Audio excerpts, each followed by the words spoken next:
They see my disability, I see my ability. They call me disabled, I call myself differently abled. There are some incidents that happen in your life. Those incidents break you, deform you, but they mold you into the best version of you. And the same thing happened to me. I was 18 years old when I got married. My father wanted me to get married. And all I said was, if that makes you happy, I'll say yes. And of course, it was never a happy marriage. Just about after 2 years of getting married, I met a car accident. Somehow my husband fell asleep and the car fell in the ditch. He managed to jump out, saved himself. I'm happy for him. But I stayed inside the car and I sustained a lot of injuries. The list is a bit long, don't get scared. The wrist was fractured.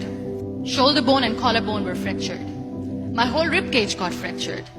And because of the rib cage injury, lungs and liver were badly injured. I couldn't breathe.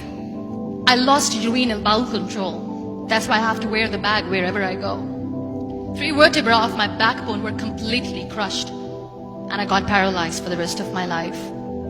I finally ended up in a hospital where I stayed for 2.5 months. I underwent multiple surgeries. One day, doctor came to me and he said, well, I heard that you wanted to be an artist, but you ended up being a housewife. I have a bad news for you. You won't be able to paint again because your wrist and your arm are so deformed, you won't be able to hold a pen again.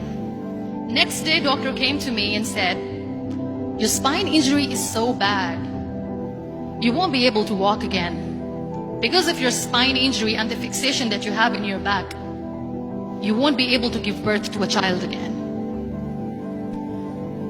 That day, I was devastated.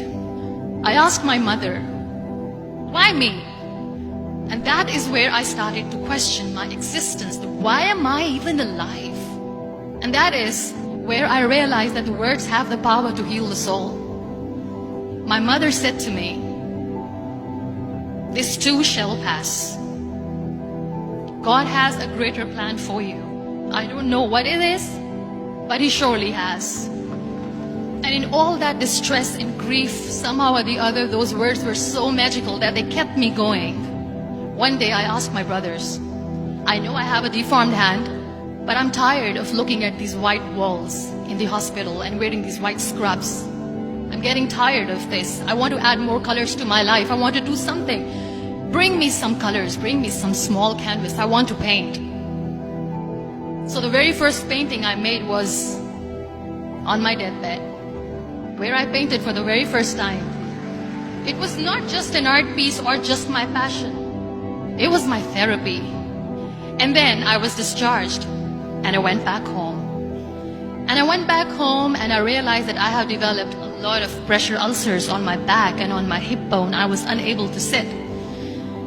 There were a lot of infections in my body, a lot of allergies. So doctors wanted me to lie down on the bed straight for not 6 months, for not 1 year, for 2 years. I was bedridden, confined in that one room, looking outside the window, listening to the birds chirping, and thinking maybe there will be a time when we'll be going out with the family and enjoying the nature. That was the time where I realized how lucky people are. That is the time where I realized that the day I'm going to sit, I'm going to share this pain with everyone to make them realize how blessed they are, and they don't even consider them lucky. That day I decided that I'm going to fight my fears. We all have fears.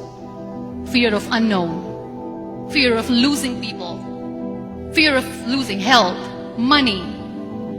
We want to excel in career, we want to become famous, we want to get money. We are scared all the time. So I wrote down one by one all those fears. And I decided that I'm going to overcome these fears one at a time. You know what was my biggest fear? Divorce. I was trying to cling on to this person who didn't want me anymore, but I said no. I have to make it work. But the day I decided that this is nothing but my fear, I liberated myself by setting him free. And I made myself emotionally so strong that the day I got the news that he's getting married, I sent him a text that I'm so happy for you and I wish you all the best. And he knows that I pray for him today. Number 2 was, I won't be able to be a mother again. And that was quite devastating for me. But then I realized there are so many children in the world, all they want is acceptance. So there is no point of crying, just go and adopt one. And that's what I did. People think that they will not be accepted by other people because we, in the world of perfect people, are imperfect. So I decided that instead of starting an NGO for disability awareness, which I know will not help anyone, I started to appear more in public. I started to paint. I decided that I'm going to join the national TV of Pakistan as an anchor person. And I've been doing a lot of shows for the last 3 years. I became the National Goodwill Ambassador for UN Women Pakistan. And now I speak for the rights of women, children. We talk about inclusion, diversity, gender equality, which is a must. Every time I go in public, I always smile. It's always a big toothy smile on my face. And people ask me, don't you get tired of smiling all the time? What's the secret? I always say one thing, that I have stopped worrying about the things that I have lost, the people that I have lost. Things and people who were meant to be with me are with me. And sometimes, somebody's absence makes you a better person. Cherish their absence. It's always a blessing in disguise. Live your life fully. Accept yourself the way you are. Be kind to yourself. Be kind to yourself. I'll repeat, be kind to yourself. And only then you can be kind to others. Love yourself and spread that love.